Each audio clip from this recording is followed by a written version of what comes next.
Жапки.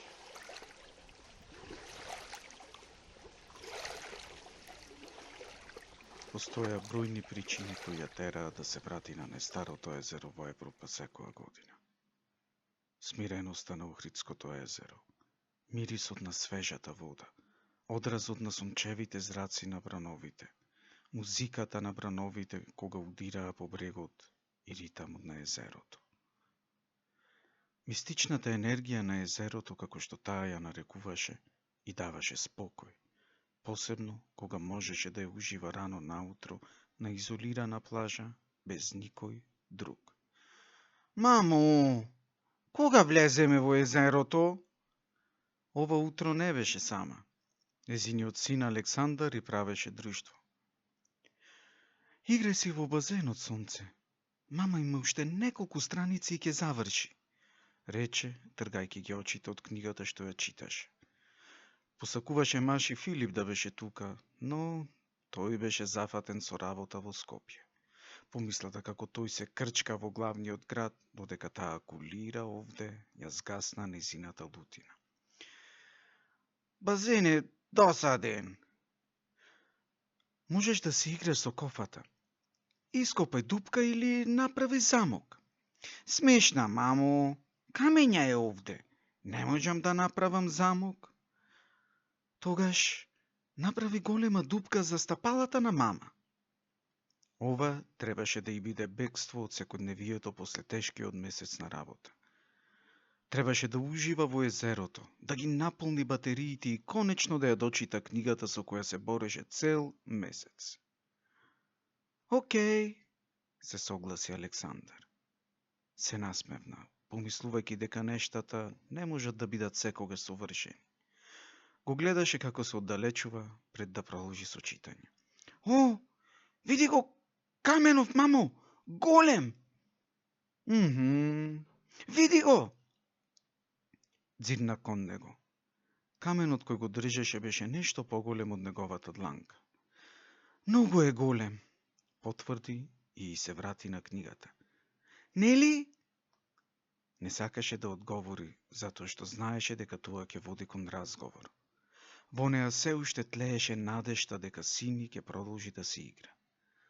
Звукот на ситните камчиња што влегуваат во лопата ја плавна ваквата мисла. Побрза да ја заврши наредната реченица, што му слушна како лопатата удри во нешто. Мамо, риба во дупката, голема риба. Фино, рече без да го трне погледот од книгата. Мамо, дојди види, најдов голема риба. Сега, океј. По неколку секунди. Помош, бега! Ги затвори очите и ги стисна усните. Се сконцентрира на мирисот на водата и звукот на брановите. Устите се растегнаа во блага насмевка. Брзо, мамо, брзо! Се исправи и по само неколку чекори кон сина си почна да се смее. Те зезнав, нема риба. Сега одиме во езеро? Не, се потруди тонот да ја остане вообичаен. Ама ти не читаш? Точно, не сум завршила со читање. Погледна во дипката што ја копаше Александар. Ова не е доволно големо за моите нозе. Александар ги погледна незините стапала во дупката. Го повтори истото и го задржи вниманието на неа. Не можам. Ајде во езеро.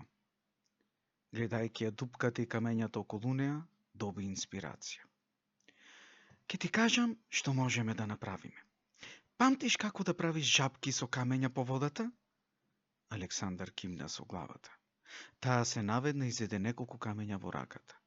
Внимателно ги разгледа и ги одбра трите најрамни камења. Ти дозволувам да влезе со стапалата во водата.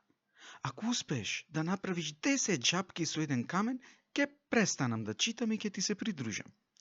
Знај дека можам да ги слушнам камењата колку пати удираат во водата. Ќе знам ако ме лажеш. Неговите очи светнаа со задоволство што му ги зеде камењата во рацете.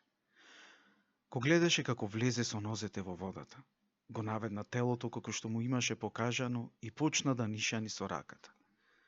Знаеше дека сега читањето ќе биде многу поефикасно.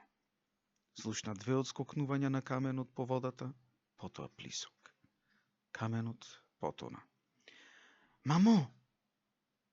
Камен долу, но многу жабки продолжуваат. Ке успееш со наредното сонце, му одговори по автоматизам, бидејќи беше занесена во читањето. Каменот скокна 3 пати и направи 10 жабки. Пробај пак. Жабка. Плас. Тишина. Мамо, 3 жабки. Да, сонце. Каменот прави жабки. Не престануваат. Многу жабки. Слушна распрскување на водата, кое можеше да биде брз чекор во водата или поголем камен фрлен во близина, но одлучи да не реагира. Сепак, беше само еден чекор. Жабките исчезнаа. Така е, се губат, потврди. Некој време го слушаше само собственото дишење и треперењето на лисијата од дрвото на незината глава. Жабките се враќаат назад, мамо! Аха. Срцето й биеше погласно како што се зголемуваше тензијата во поглавието што го читаше. Жена во водата! Исто како рибата претходно. Таа чудно, мамо! Светла кожа и црвена коса! Дојди види! Ме вика! Сега. Не ја слушаш песната, мамо?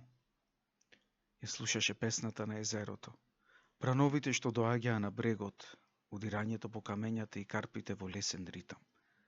Гласот на летниот ветер како свирка низ врвите. Прекрасно, воздивна Александар. Ветрето дувна посилно на незината глава.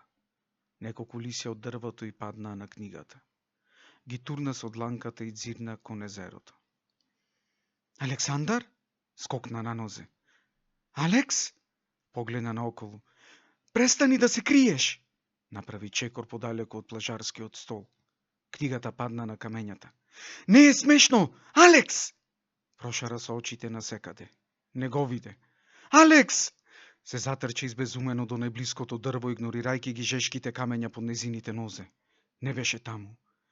Панично се упати кон карпата во водата и ја заобиколи. Го повика повторно. Се упати кон наредната карпа. Заобиколи. Трчаше вдолж малата плажа. Го викаше неговото име. Се врати кај столот. Падна на колена. Острите камења ја прободија кожата. Устата й затрепери. Видот й се замагли. Го покри лицето со 2 раце и испушти крик.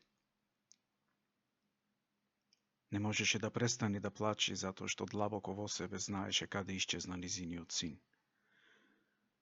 Незиниот мозок одбиваше да го прифати тоа што незините очи го забележа во краткиот момент кога дзирна кон водата. Голема опашка од риба потонуваше во езерото, правејќи совршен кружен бран.